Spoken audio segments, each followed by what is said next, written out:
yan sa inyo. Kamusta kayo? So please watch and subscribe Remil Vlogs dahil marami siyang gagawin na content para sa ating lahat. Subscribe kayo sa Remil Vlogs. Hello guys, please subscribe kay Romelda.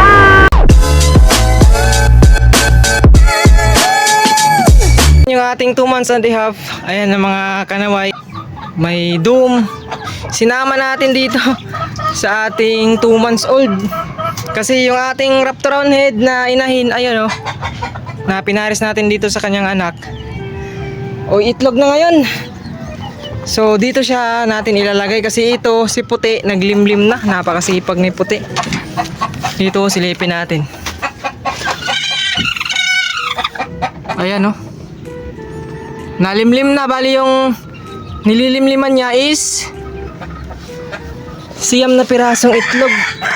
Ayan, siyam. So ito naman may sako tayo dito kasi yung ilalagay natin dito sa papaitlogan na ang ating raptor head dito oh. Ayan. Dito siya iitlog ngayon. So ngayong araw iitlog siya mga kanukis. So paano natin nalaman? Chinik natin yung puwet ng ating manok na yun.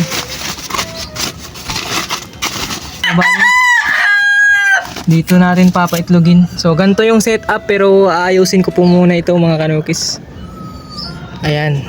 So andito na, nailipat na natin si raptor round head. Ayan o. Kung napapansin nyo, patingin-tingin na yan sa taas. Ayan o. Ang ganda ng ating inahin na to from Hap and Sons Game Farm to mga kanukis. Ayan. Raptor round head natin. Katabi niya yung ating, ayan, one time na si Pumpkin Black. Ayan o. Ito ngayon maya maya silipin natin, mag-iitlog na to. At kasabay niyang mag-itlog yung pulit ng ating Lodi na si Lods Melpeborga. Andito din oh. Ayan. Iitlog din to ngayon. Kasabayan niyang mag-itlog, silipin natin kung meron na. Ayan oh, inaayos-ayos niya yung kanyang pugad. Dito siya iitlog. Silipin natin mamaya silang dalawa. Check natin mamaya kung mag-itlog na ba talaga. Ito, magpapakain tayo sa ating mga manok. Andito yung hinahanda natin oh, si Pumpkin. Dito nga pala si ano, Pumpkin Black. Goods na goods. Siyempre, andito si Raptor round head. Ayan oh. Ayan, si Raptor round head, yung mga pasisyo natin. At kanina nga pala, yung sabi ko sa inyo, yung hinandaan natin ng paitlugan si Raptor round head, yung pares ng kanyang nanay.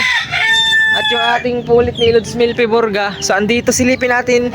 Tingnan natin ngayon kung talaga bang naitlog. Kasi nakitaan natin kaninang umaga ng sinyalis na siya iitlog silang dalawa. So tara, silipin natin. At kanina naman yung sinama natin yung ating 2 months and a half na mga pasisiw dito sa ating 2 months old. So hindi pwede kasi hindi sila magkasundo. Kaya dito natin nilagay oh. Ayan. So ito muna, silipin muna natin yung ating raptor round head andito kung talaga na bang naitlog. So ayan, sabay-sabay nating titingnan. Ayan, positive mga kanukis. Ayan oh, naitlog, big size oh, ang laki. Naitlog na yung ating raptor round head sa loob ng 1 linggo natin na paghahanda, priming. Andito na, umitlog na yung ating raptor round head sa tulong din ng pinainom natin na breeder ADE. Alright, so andito, continue tayo. Ayan oh, silipin natin yung isa. Dito siya oh. So kanina nakitaan din natin to ng sinyalis na siya iitlog. So ang pinares naman natin dito si Kanaway. So hindi pa kinukuha ng ating Lodi. Gusto kong ibalik sana pero wala daw siyang paglalagyan. Ayan oh, ng pulit na are. Kaya ito silipin natin kasi ano ito na nga, positive mga kanukis, maitlog. Umitlog nga. Bali sabay nga sila, hindi tayo nagkakamali. Talagang saktong-sakto tayo no. Sabay silang umitlog ng pulit natin na si Raptor round head. So sabay na sabay talaga sila kaninang umaga. Pero tayong dinagdag na ingredients sa kanyang pagkaka. Ayan yun, yung ating dextrose powder. So ito yung bago natin. So ito ay for rehydration mga kanukis no. Kasi ang nakalagay dito, para sa manok, para sa kalapati, sa aso, sa baboy, sa kambing, at syempre ito ay para alerto, para maging malakas at nakapag-prevent din ito ng yun na nga, dehydration mga anoks. Kaya binibigyan ko si Pumpkin ngayon ng ganito, dextrose powder. So pakainin natin. So ihalo ko itong dextrose powder sa kay Pumpkin. Saka sa lahat na, ihalo ko sa patubig nila. So ito, sa patoka ni Pumpkin, then the rest, sa mga manok natin, ihalo ko sa patubig. Alright? So ito muna, ito yung patokaan ng ating Pumpkin. So ang gagawin ko pala una is, meron tayo ditong patoka na sa kanya, para sa kanya lang. Yan, yung kanyang gamot, crack corn. So ang gagawin ko dito is magtatakal tayo ng crack corn. Ayan, crack corn. So ganito, bawasan natin konti, tapos dagdagan natin ng slasher. Ayan, bali ganito. So itong bakante, ganito karami naman yung platinum na high protein pellets na ibibigay natin sa kanya. Pero di natin isasama muna dito kasi ito ay ibababad muna natin sandali. So binababad ko yung gantong patoka, yung green sa crack corn, kasi may napanood tayo na yung mga ganitong uri daw ng pagkain, yan merong nakalagay na mga medisina. Kaya need natin alasin, ibabad muna ng kaunti yung gantong mga patoka. Alright? Kaya ito, binababad natin ng mga 30 minutes. Ayan, so maaga pa naman, kaka 4 lang, then 4:30 mapapakain na natin si Pumpkin. Pero ngayon muna, ang papakainin natin itong ating muna mga manok na are. Ayan sila, papatokain natin ngayon. Siyempre maghahanda tayo, with feeding yung kanila. Tara, kuhain natin yung patokaan nila. Ayan, oh, excited pa naman yung mga sisiw na are. Excited kong kumain. Dahil sila ay with feeding, yung bigay ko sa kanila is Integra 2000 yan. Yung patoka nila. So sila ay 5 piraso. Ang tinatakal ko sa kanila, 4 na ganito, yung sa tawas na takalan. Tapos binabasa ko, dumadami, kaya saktong sakto lang sa kanila. Ayan, 4. Tapos sabay buhos.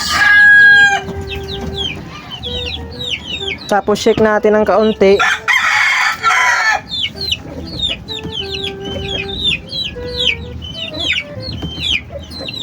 Pagkatapos naman nito, pwede na nating ibigay.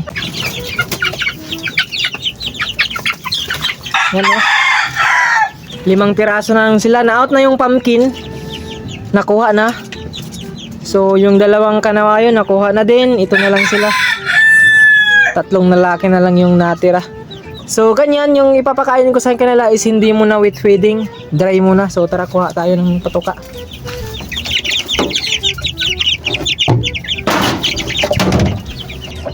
Dito yung takal naman na ibibigay ko sa kanila is 3 lang. Kasi di pa gaanong malakas kumain yung mga nukis natin na yun. Yan, madami na yung 3.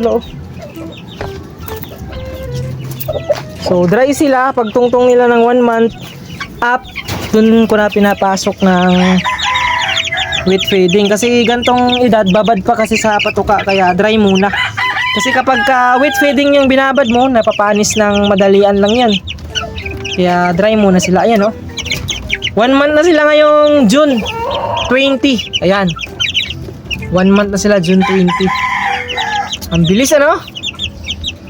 Yan, healthy yung ating mga pasisiw. Sa mga sisiw naman natin na andi dito, ayan, na mga pasisiw. Ayan, oh. Nagulat. So ito naman yung binibigay ko sa kanila. Ayan, pero mamaya na natin bigyan kasi ayan, medyo nagkalat pa yung ating mga inahanda. So ngayon, papakainin ko muna yung malalaki. So ayan, drain na drain talaga. So lalagyan na natin ngayon ng high protein na pellets. Ito, oh. So ayan, ganito karami. Lagay natin dito. Then, yung ating ilalagay ngayon, dextrose powder. So, dito ko tinatapon sa takip. Tsaka ako ilalagay dito. Ayan, oh. Yan, dextrose powder, mga kanokis. So, halo lang natin dito. Ayan.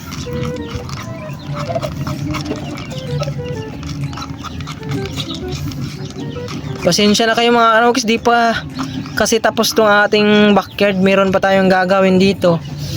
Ito na area na to.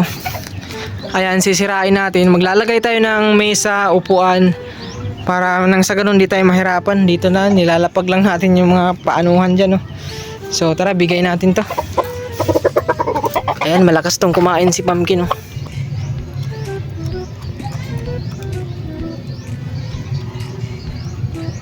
Yan, so simpleng vlog lang muna for today's video. In-update ko lang kayo sa pagbibigay natin ng dextrose powder ngayon sa ating mga inalagaan ng mga manok, at syempre sa pag-itlog, sa pagpapatoka ng ating mga inalagaan. At hanggang dito na lang muna for today's video. Maraming salamat sa lahat na nag-subscribe, nag-like, nag-comment, nag-share, at sa lahat ng mga nanood sa ating gawang video sa Peace Out.